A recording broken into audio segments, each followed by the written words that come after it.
Radio Hindustan में मैं उमा प्रभाकरन, वरिष्ठ पत्रकार एवं लेखक डॉक्टर वेद प्रताप वैदिक जी जो अब इस दुनिया में नहीं रहे, उनके लिए अपनी भावभीनी श्रद्धांजलि अर्पित करती हूँ। मुझे इस बात का गर्व है कि हमारे चैनल रेडियो हिंदुस्तान में हमने उनकी कई खबरों को प्रकाशित किया है। नागालैंड से सारी दुनिया सीखे। नागालैंड, त्रिपुरा और मेघालय में भाजपा का डंका बज गया। यह देश ने जमकर देखा कि वहां जो असली विलक्षण घटना हुई है, उसकी तरफ लोगों का ध्यान बहुत कम गया है। वह विलक्षण घटना यह है कि जिन पार्टियों ने चुनाव में एक दूसरे का डट कर विरोध किया, उन्होंने भी मिलजुल कर अब नई सरकार बनाई है।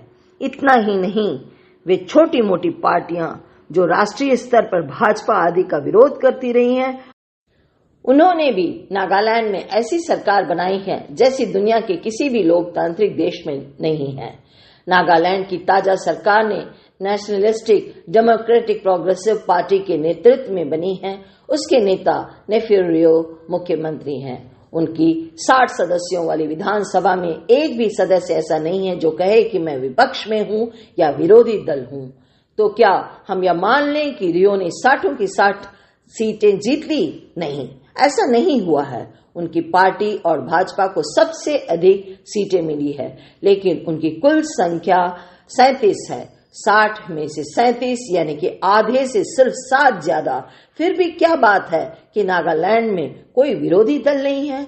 जिन 8 दलों ने विरोधी बनकर चुनाव लड़ा था, उनमें 4 पार्टियां नागालैंड के बाहर की थी।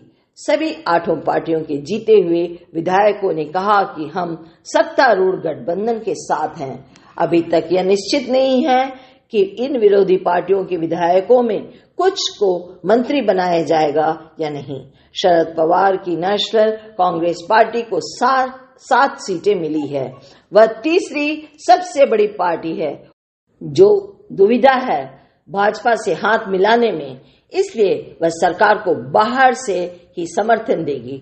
जो भी हो, नागालैंड में जो सरकार बनेगी और चलेगी, मेरी राय में वह दुनिया के सभी लोकतंत्रों के लिए आदर्श है। दुनिया की सभी संसदों में पक्ष और विपक्ष की पार्टियां जो फिजूल का दंगल करती हैं और अपना तथा देश का समय नष्ट करती रहती हैं, उससे भारत, एशिया, अफ्रीका, अमेरिका और यूरोप के लोकतांत्रिक देशों को छुटकारा मिलेगा। जो भी सरकार सर्वसम्मति से बने, उसमें दलीय संख्या के अनुपात में मंत्री बना दिए जा सकते हैं। मंत्रिमंडल के सभी फैसले बहुमत के आधार पर होंगे।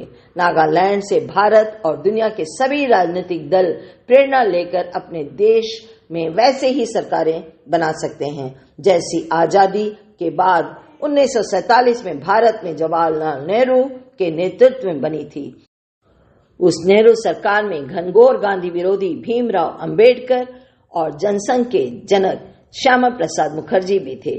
उसके 14 मंत्रियों में हिंदू, मुसलमान, सिख, ईसाई, पारसी, दक्षिण भारतीय, दलित, महिला आदि सभी वर्गों का प्रतिनिधित्व था। वह सचमुच की राष्ट्रीय सरकार थी।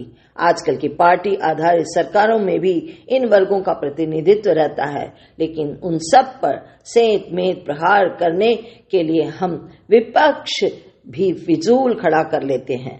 रेडियो हिंदुस्तान से अब अनुमति दीजिए उमा प्रभाकरन को जाते जाते एक बार फिर डॉक्टर वेद प्रताप वैदिक जी को अपने हृदय तल से भावभीनी श्रद्धांजलि अर्पित करती हूँ और ईश्वर से प्रार्थना करती हूँ कि उनकी आत्मा को शांति दे।